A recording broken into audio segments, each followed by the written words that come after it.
bersama di tempat ini. Mengizinkan saya untuk berfellowship bersama-sama dengan Bapak Ibu pada pagi ini. Ya, perkenalkan nama saya, tidak usah yang panjang-panjang, pendek aja. Daud Balang. Ya, Daud Balang. Kalau Balang itu sudah jelas bukan orang Jawa. Ya, saya asalnya dari Kalimantan Utara, tepatnya berbatasan dengan Malaysia. Jadi kalau kita mau belanja ke Malaysia, jalan kaki aja. Bisa mau sehari pulang pergi 5-6 kali. Jadi saya dari sana. Tapi saya dipertemukan dengan istri saya di Purwokerto. Jadi saya sekarang datang bersama-sama dengan istri asli Purwokerto. Asli. Ya, jadi orang Purwokerto, makanya saya cukup pintar bahasa Jawa. Ya, saya sudah tahu bahasa Jawa karena memang kurang lebih 36 tahun sudah di Jawa. Jadi cukup sedikit mengerti lah. Intinya jangan sampai Bapak Ibu merasani saya sudah tahu. Saya pasti kami dikaruniai satu putra, sudah menikah dan sekarang mereka tinggal di Surabaya. Mereka tinggal di Surabaya bersama istrinya. Dan saya laki-laki, Sabdi Joshua Balang. Atau kenapa Balang? Balang itu pun dilempar. Itu sebabnya karena terlalu kencang lemparannya, saya nyangkut di lereng Selatan. Ya, di lembah Gunung Selatan. Karena terlalu kencang lemparannya. Sekarang saya melayani di STII. Kami satu sekolahan dengan Pak Gembala. Pak Gembala ini teman saya, teman akrab dengan baik. Kami lama sekali bersama-sama di STII. Dan saya senang sekali melihat perkembangan pelayanan teman-teman kami yang dulu bersama-sama di kampus. Dan saya waktu tadi datang di sini, saya terharu sekali. Banyak yang berhasil seperti ini, tapi juga banyak yang sedikit berbeda jalan, bukan menyimpang. Harus hati-hati di ngomong berbeda jalan. Itu lebih halus, karena sudah lama di Jawa, jadi harus berbeda jalan. Tidak ada di pelayanan, tetapi dalam bentuk yang berbeda. Karena bisa, ya sekali lagi senang sekali Bapak Ibu untuk kesempatan ini bisa bertemu sama-sama. Ya, saya ingin berbagi firman Tuhan yang saya ambil dari Habakuk pasal 3. Ini ayat atau nats yang sangat populer. Habakuk pasal 3. Nggak tahu di mana itu Habakuk. Habakuk pasal 3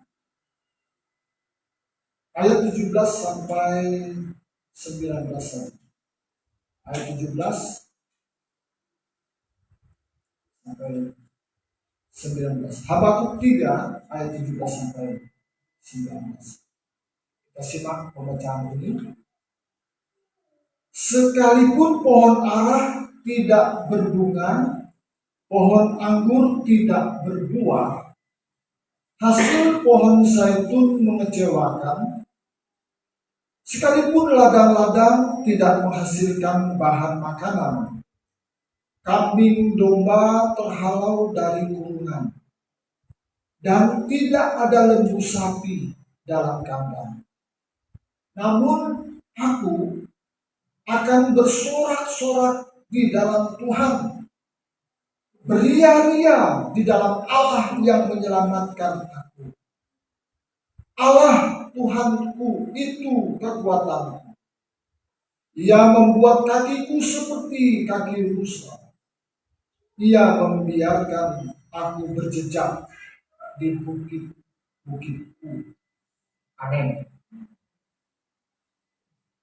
Bapak Ibu Saudara yang dikasihi Tuhan, pandemi yang baru saja kita lewati 3 hampir 4 tahun belakangan ini menyisakan banyak sekali persoalan, ya, banyak sekali pergumulan dan masalah. Hubungan relasi kita satu dengan yang lain menjadi renggang. Ya, kita mulai curiga satu dengan yang lain. Itu tidak baik, kan? Kita melarang itu. Tapi kita curiga. Jangan dia bawa COVID.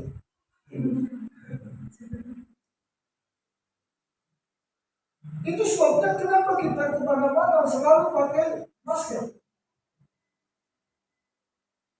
Karena kita ada rasa ketakutan yang berlebihan. Ya bukan berlebihan juga sih, memang banyak orang yang gampang karena itu. Terganggu hubungan kita dengan yang lain. Jadi saya masuk sini, wah, bagus sekali. Semua orang mau salaman dengan saya. Kalau di tempat lain, Pak, Ibu, begini. Saya sudah begini dia. Ya. Tapi, nah, hanya bercanda. Ya, dampaknya itu kepada ekonomi, kepada kesehatan kita terganggu, ya, kepada bahkan dalam gereja pun, ibadah pun. Bayangkan 1-2 tahun awal-awal itu gereja langsung lockdown. Setelah lockdown ya, gereja langsung nggak ada kegiatan. Wah, bahaya sekali. Bagaimana persekutuan ibadah terganggu? Nah, perhatikan Habakuk ini yang menulis surat ini, kitab ini, Habakuk juga sering disebut sebagai nabi yang sedang bingung. Habakuk itu artinya bingung. Makanya sekalipun dalam situasi yang tidak menentu seperti yang dihadapi oleh Habakuk di sini, tapi menarik, dia bersukacita, dia memuji Tuhan, ya. Sekalipun di tengah-tengah krisis seperti itu, sekalipun pohon ara tidak berbunga, pohon anggur tidak berbuah, hasil pohon itu mengecewakan, lembu sapi terhalau dari kurungan, dan macam-macam, aku tetap bersukacita beria-ria. Itu sebabnya tema kita pada pagi ini, bersukacita dalam Tuhan. Bersukacita dalam Tuhan. Namun aku bersorak-sorak di dalam Tuhan, dia katakan. Silakan ada perubahan apapun yang terjadi, aku tetap bersukacita beria-ria di dalam Tuhan. Karena sebelum peristiwa ini, apa yang dikatakan oleh Habakuk di sini, Israel itu telah mengalami kekalahan 2 atau 3 kali. Ya. Pertama dikalahkan oleh Mesir, kemudian setelah itu dikalahkan lagi oleh Asyur. Tidak cukup sampai di situ, mereka ditawan lagi oleh Babel.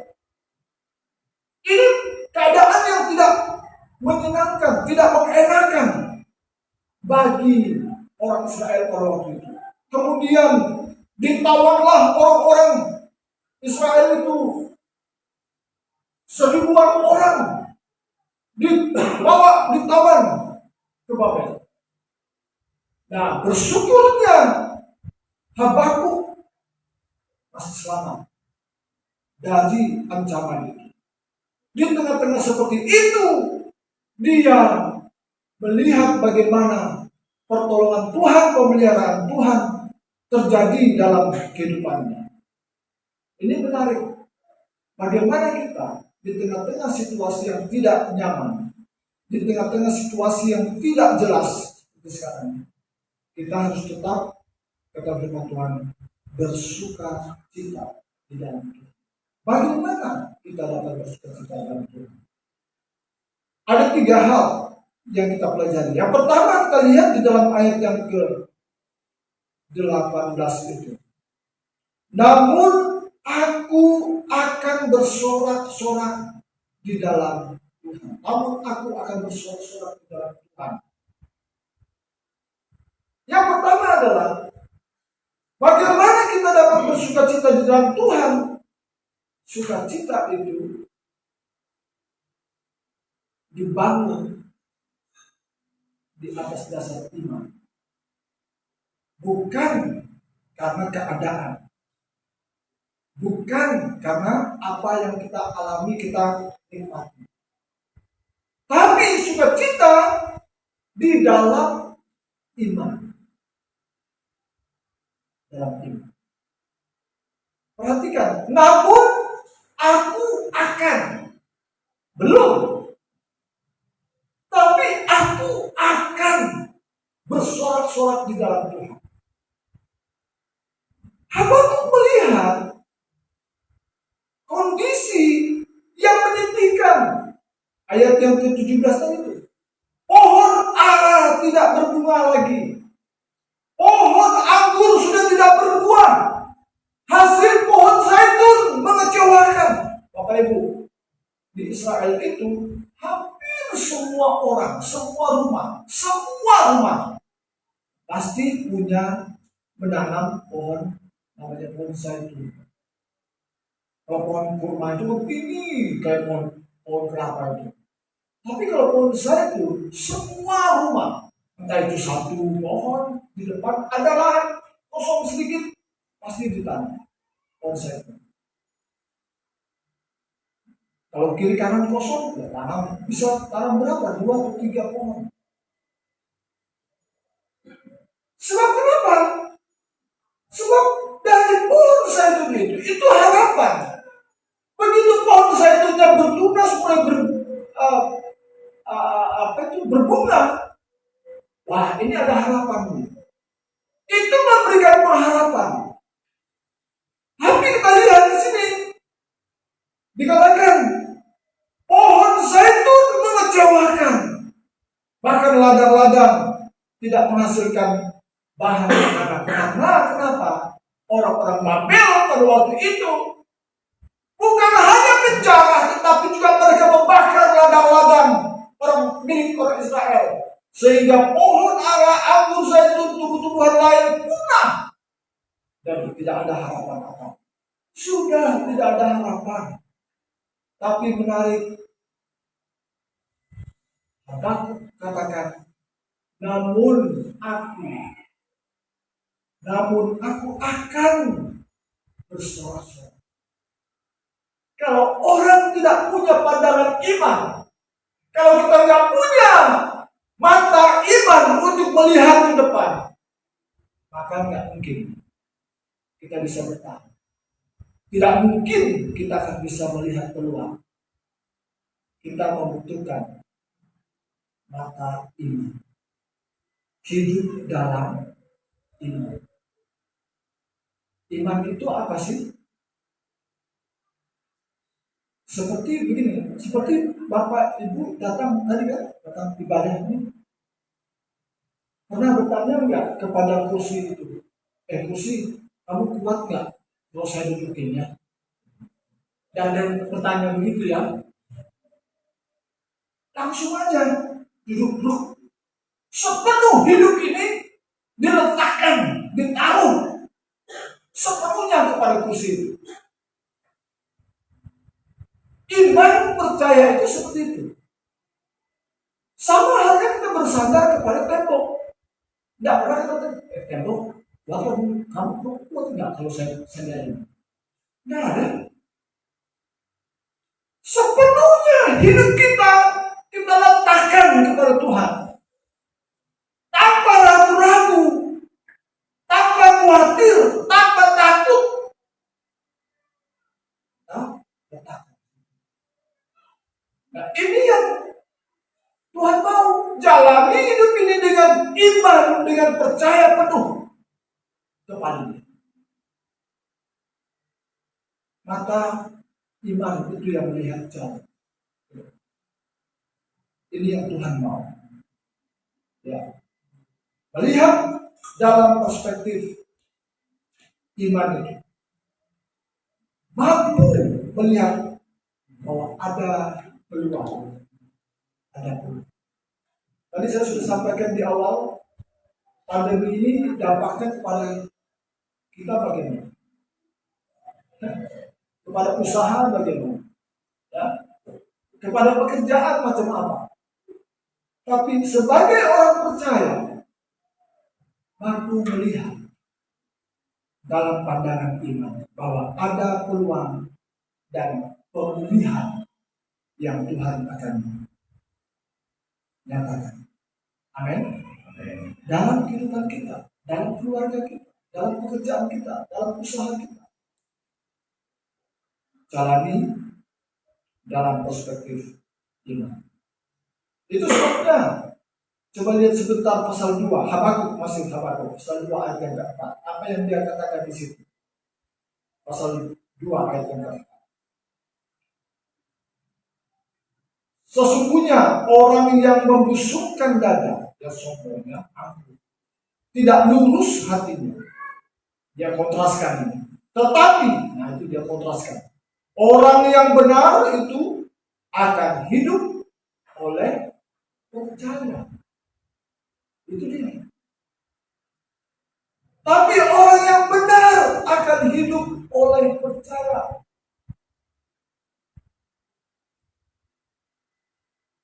Melihat dalam keutuhan rencana Allah. Jadi sesungguhnya ada masanya Tuhan akan memulihkan. Seperti pengkhotbah itu. Semuanya ada waktu, semuanya ada masa. Jadi jangan khawatir, jalani hidup dengan penuh sukacita, bersukacita di dalam. Bagaimana kita bisa bersukacita di dalam Tuhan? Ya, sukacita itu karena hidup dalam iman, bukan karena situasi. Aduh, tidak mungkin, tidak bisa. Aduh, susah ini. Hidup dalam keluhan, mengeluh terus.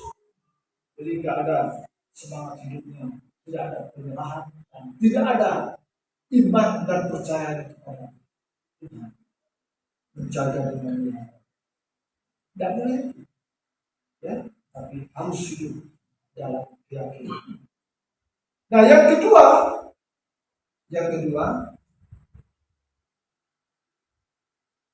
kita lihat ayat yang ke-18, masih lagi.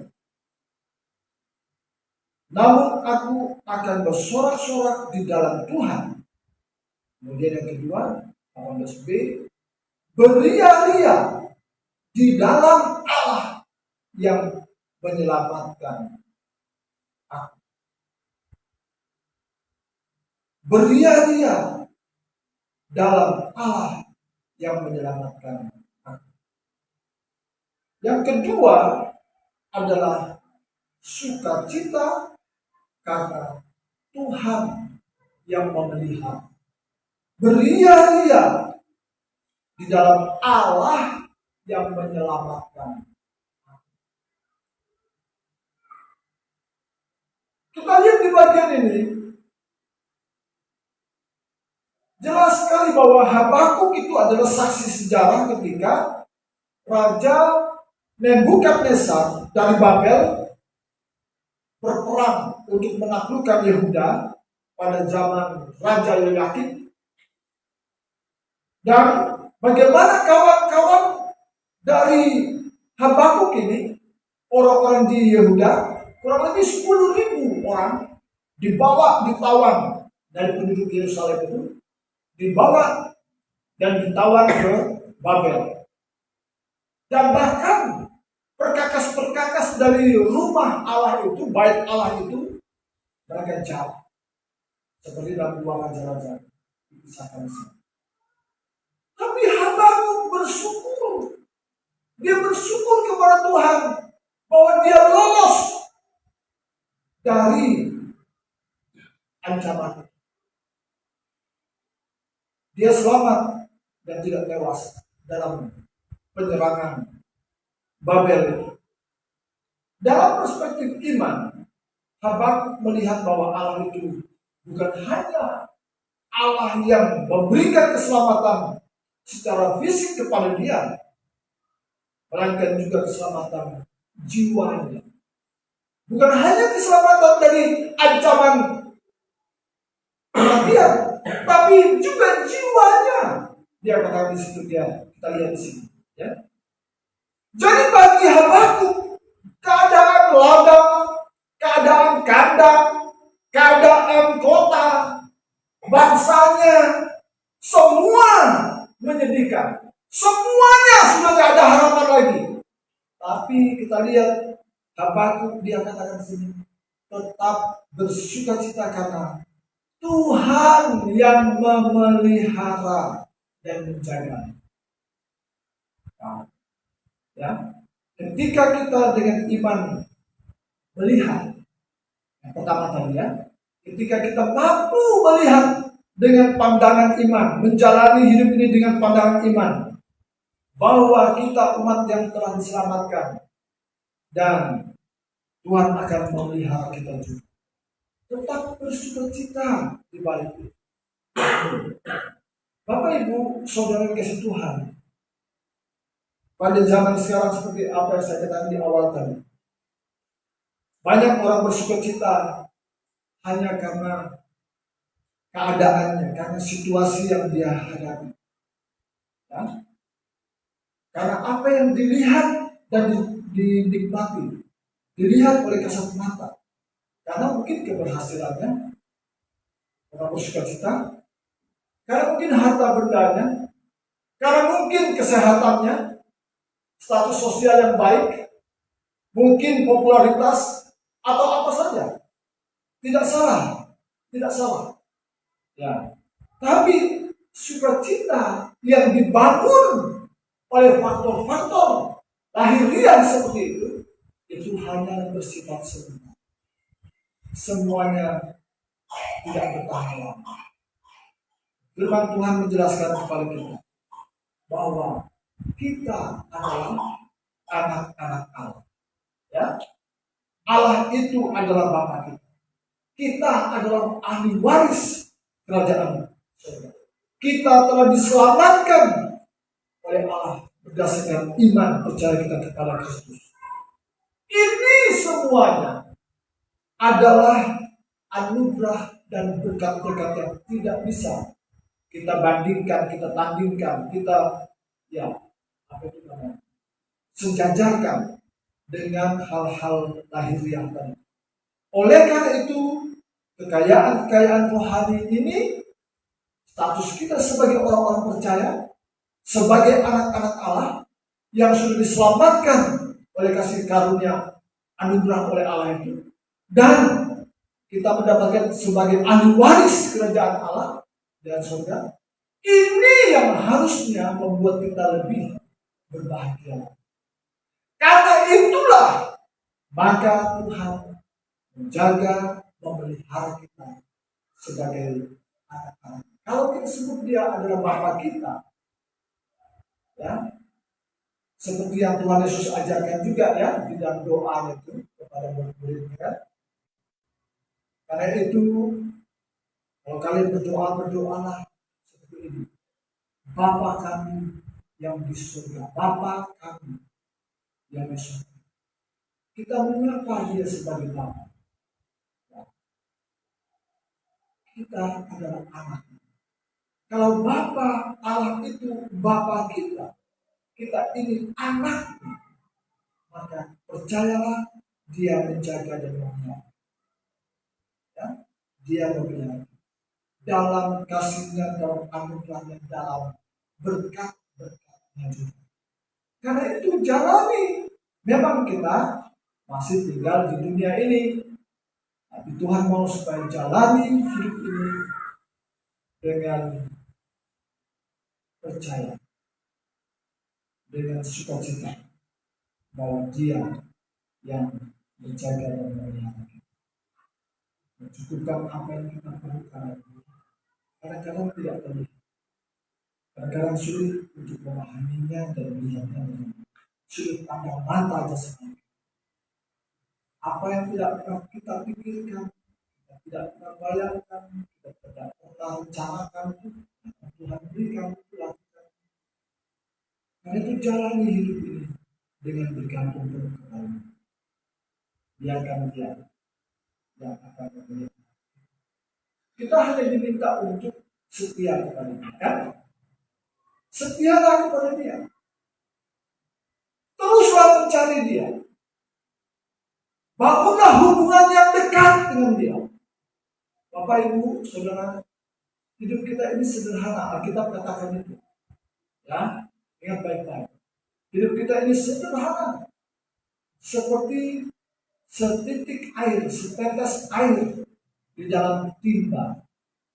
Ya, sekarang sudah tidak ada sumur ya, susah ya.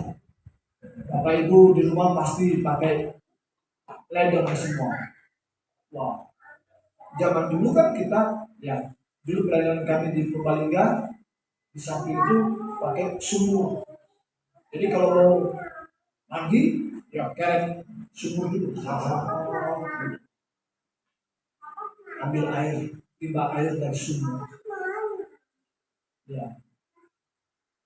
Pak Gembala juga waktu itu di kampus masih pakai sumur juga.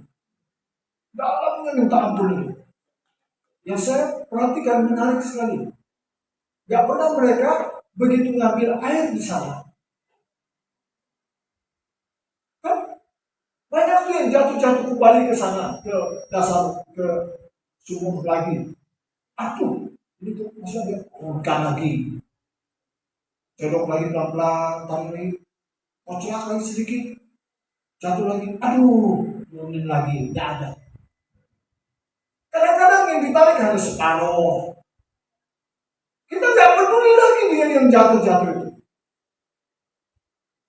Nah, kalau kita saja tidak peduli kepada air yang jatuh, bahkan itu berapa tetes kan? Seperti itu Alkitab katakan. Yesaya mengatakan itu. Hidupmu itu seperti bunga rumput yang pagi mekar, siang sore sudah lisut dan layu. Tidak ada kemegahan apa-apa. Alkitab katakan hidup kita ini seperti setitik debu di atas neraca. Tahu neraca kan? Kalau pergi ke toko emas ada neraca di situ. Yang untuk timbangan emas itu. Wah, saya tidak pernah ke sana sih. Karena memang tidak beli emas. Saya kan sudah emas tahun. Yang menarik adalah nggak ada orang yang komplain kepada tukang emas, penjual emas itu, toko emas. Ci, tolong dong itu di anunya tuh neracanya tolong dibersihin juga. Padahal di situ tuh ribuan jutaan debu. Tapi kita udah. Gimana aja? Berapa gram sih? Padahal di situ tuh berjuta-juta itu debu di atas neraka. Tapi tidak ada yang peduli.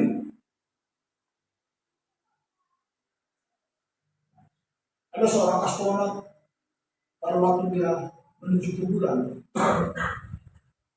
dia naik Apollo itu, zaman itu ya, naik Apollo, tembakan pertama pendoa apa itu, pendorong itu, dia lihat bumi itu seperti bola voli, bola basket. Saat itu masih lagi tambahkan yang kedua, kemudian dia juga lihat lagi seperti bola tenis semakin kecil. bumi enak lagi, masuk lagi. Mungkin dia lihat sudah hampir mau ke orbit, jadi bumi itu sebesar kelereng. Bapak Ibu, kalau bumi ini sebesar kelereng, Ibu Bapak sebesar apa di kelereng itu? Ya kan? Kecil sekali kita ini diharapkan. Karena itu kita membutuhkan Tuhan. Kita membutuhkan Tuhan. Kita hanya seperti debu yang ditempelkan di lingkaran kelereng. Mungkin itu terbang. Sederhana hidup kita. Tidak ada yang perlu dimanfaatkan. Tapi kita membutuhkan Tuhan yang perkasa itu memelihara dan menjaga kita. Ya. Karena itu setia terus. Ya. Nah, yang ketiga, yang terakhir. Tadi saya sudah kontrak di depan, saya bilang ada 3 hal. Ini yang ketiga, ini yang terakhir. Kalau di kampus, mahasiswa saya, kalau saya bilang yang terakhir, mereka tarik nafas panjang. Itu tandanya penderitaan akan segera berakhir. Tapi di sini tidak. Saya tadi bilang terakhir itu tenang aja. Kok cepat sekali? Oke. Nah, yang ketiga ayat yang ke-19 Bapak. Allah Tuhanku itu kekuatanku. Ia membuat kakiku seperti kaki rusa. Ia membiarkan aku berjejak di bukit-bukitku. Yang ketiga adalah sukacita karena Tuhan memberikan kekuatan. Ya. Bersukacita karena Tuhan yang memberikan kekuatan. Allah Tuhanku itu kekuatan. Kemudian bukan hanya sampai di situ, Ia membuat kakiku seperti kaki rusa. Nah, ini yang agak aneh. Di dalam Alkitab banyak menggambarkan bahwa umat Allah itu seperti domba. Tapi kalau di sini mungkin domba berkaki rusa. Tidak kan? Tidak. Nah, tetapi mengapa di sini Habakuk menggambarkan diri Habakuk itu seperti rusa? Ya. Rusa ini termasuk binatang liar, itu sudah jelas ya. Dia liar, tapi juga dia penakut. Rusa. Coba pergi ke Kebun Raya Bogor, di Istana Presiden di Bogor. Kita dipelihara ya, dilepas liarkan di lingkungan istana. Dia penakut. Sekalipun kita datang untuk memberikan makan, datang cuma baik itu, termasuk baik kan memberikan makan, tapi dia tidak mau. Apalagi kalau belum kenal kita. Ya. Dia penakut. Rusa itu binatang yang gugup. Ya. Hidupnya di gunung-gunung, di gua-gua gunung itu. Ya. Kemudian dia juga sering diburu orang. Nah, ini kalau rusa ini sudah sedikit di Kalimantan, karena sering diburu orang. Karena orang Kalimantan kurang makanan, jadi kurang lauk, jadi perlu berburu rusa. Sering dikejar-kejar, hidupnya dalam ancaman. Tapi yang menarik, si Habakuk ini menggambarkan dirinya seperti rusa, ya. Memiliki kaki yang lincah, kuat menapaki bukit-bukit batu, bahkan bukit-bukit batu yang licin sekalipun. Mazmur juga seringkali menggambarkan seperti itu. Nah, bahkan Habakkuk menggambarkan Allah itu, dia kata, tempat perlindunganku yang aman, seperti gunung-gunung batu. Seperti dalam Mazmur, ya, Mazmur 62 ayat yang 3, ayat yang 7, ayat yang 8 itu selalu dipakai. Hanya dialah gunung batuku dan keselamatan. Mazmur mengutamakan bahwa Allah itu tempat perteduhan seperti gunung batu yang aman bagi diri. Jadi maksud firman Tuhan ini adalah jika kita ada di dalam Tuhan, maka kita bagaikan kaki rusa yang kuat menapaki bukit-bukit batu itu. Ada kekuatan, sekalipun mungkin bukit batu itu licin, tapi kita mendapatkan kekuatan. Kita akan aman, berlindung pada Tuhan. Situasi seperti ini akan memampukan kita untuk tetap berdiri di tengah-tengah badai, di tengah-tengah situasi, di tengah-tengah pergumulan hidup, di tengah-tengah keadaan yang tidak menyenangkan sekalipun. Ya, Tuhan akan memberikan kekuatan kepada untuk menghadapi kondisi yang berat sekali.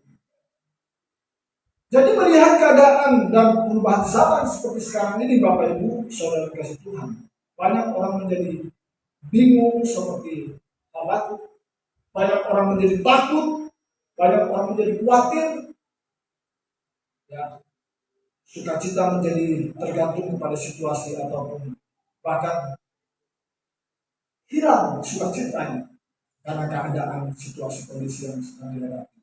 Tapi ingat baik-baik, ayat firman Tuhan ini memberikan 3 hal kepada kita. Orang yang percaya, dia akan memiliki sukacita dalam situasi apapun juga. Karena sukacita kita adalah yang pertama tadi, sukacita karena hidup dalam iman percaya, bukan karena situasi kondisi. Yang kedua, sukacita karena Tuhan yang memelihara. Bersukacitalah, tetap bersukacita, tetap bersyukur, ya, karena Tuhan yang memelihara. Pemeliharaannya ada dan nyata dalam kehidupan kita. Orang percaya itu harus yakin Tuhan memelihara. Dan yang ketiga adalah sukacita karena Tuhan memberikan kekuatan untuk bertahan sampai hari ini. Kita bisa ada sampai hari ini karena kekuatannya Tuhan yang menjaga dan memelihara. Itu sebabnya Rasul Paulus katakan di dalam Filipi pasal 3 ayat yang ke-1, akhirnya saudara-saudaraku yang dikasihi Tuhan, bersukacitalah dalam Tuhan. Tuhan Yesus memberkati. Mari kita berdoa.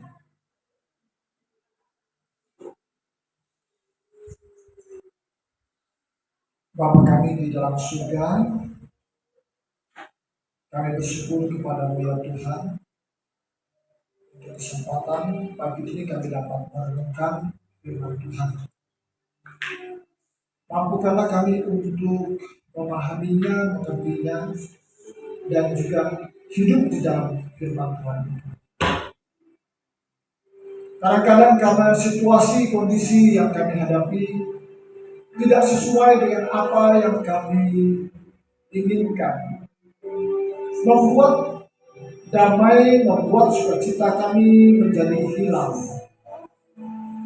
Kami selalu tergantung oleh situasi kondisi keadaan kami yang kami hadapi. Tuhan, tolonglah kami. Firman-Mu ini berbicara kepada kami pengalaman umat Israel, orang-orang Yehuda. Kalau mereka ditawan ke Babel, situasi kondisi tanah Israel menjadi gersang, menjadi mati, tidak ada kehidupan, tidak ada harapan. Sepertinya tidak ada celah-celah sedikit pun. Tetapi firman Tuhan berbicara kepada kami. Di tengah-tengah situasi yang berat sekalipun, Tuhan mau supaya kami tetap bersukacita di dalam Tuhan. Sukacita yang dibangun di dalam iman percaya kepadamu, bahwa Engkaulah yang menjaga, memelihara kami, dan Engkau memberikan kekuatan kepada kami untuk berjalan bersama-sama dengan Tuhan di tengah-tengah situasi yang sulit sekali. Terima kasih Bapa di surga atas segala anugerah kasih-Mu dan kebesaran. Kesempatan ini hamba-Mu berdoa untuk seluruh umat-Mu, jemaat-Mu di tempat ini. Hamba-Mu mohon berkat Tuhan, memberkati mereka. Berkatilah umat-Mu, jemaat-Mu, pribadi lepas pribadi, keluarga lepas keluarga, orang-orang tua kami, saudara-saudara kami, bapak ibu di tempat ini. Dalam nama Tuhan Yesus Kristus, Tuhan memberkati hidup mereka.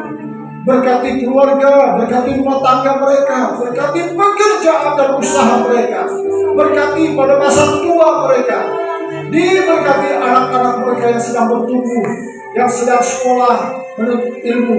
Tuhan memberikan kepandaian dan keberhasilan kepada mereka. Mohon berkat Tuhan, bukalah pintu-pintu berkat-Mu Tuhan. Engkau mencurahkan bagi kehidupan keluarga lepas keluarga. Apa yang menjadi keperluan dan kebutuhan hidup mereka, makan, minum, keuangan, pakaian, kesehatan, dalam nama Yesus, sumber berkat itu Engkau akan memberkati, mencukupkan kehidupan mereka. Mungkin ada yang sedang berkumpul untuk mencari pekerjaan. Dalam nama Yesus Tuhan kami, bukalah kesempatan pekerjaan bagi anak-anak-Mu. Mereka sungguh-sungguh mengandalkan Tuhan. Mereka sungguh-sungguh membutuhkan Tuhan. Engkau hadir dalam kehidupan mereka. Terima kasih Tuhan. Terima kasih Bapa di surga. Bersama-sama dengan umat-Mu di tempat ini, kami menatap ke mesbah doa kami untuk keluarga gembala sidang kami di tempat ini. Bapak Pendeta Sri Wijayanto bersama Ibu, dalam nama Tuhan Yesus, Tuhan tutup bungkus mereka dengan kuasa darah Tuhan. Tuhan memberikan kemenangan demi kemenangan, memberkati dan memakai mereka dengan urapan kuasa bungkus-Mu dalam pelayanan dan pengembalaan di tempat ini. Tuhan memberkati. Buatlah pelayanan mereka semakin maju, semakin berkembang, semakin besar, berlipat-lipat kali ganda. Di dalam nama Tuhan Yesus, Engkau memberkati dan mengurapi kedua hamba-Mu. Cukupkan apa yang mereka perlukan dan butuhkan dalam pengembalaan. Tuhan sumber berkat, Tuhan sumber berkat yang akan memberkati hidup mereka, memenuhi segala keperluan, kebutuhan keluarga hamba-Mu. Terima kasih Tuhan, terima kasih, terima kasih. Bersyukur untuk tempat ini, bersyukur untuk tempat ini yang telah dipakai. Berkatilah anak Tuhan yang mengizinkan tempat ini digunakan untuk bersekutu, untuk beribadah, untuk menyembah Tuhan, untuk mencari Tuhan di sini. Diberkatilah keluarga anak-anak Tuhan yang telah menyediakan tempat ini. Tuhan, kasih dan anugerah Tuhan memberkati. Terpujilah nama-Mu kekal selama-lamanya. Dalam nama Tuhan kami, Yesus Kristus Tuhan dan Juru Selamat kami sudah berdoa dan mengucap syukur. Haleluya, haleluya. Kita diberkati karena bersama-sama. Terima kasih.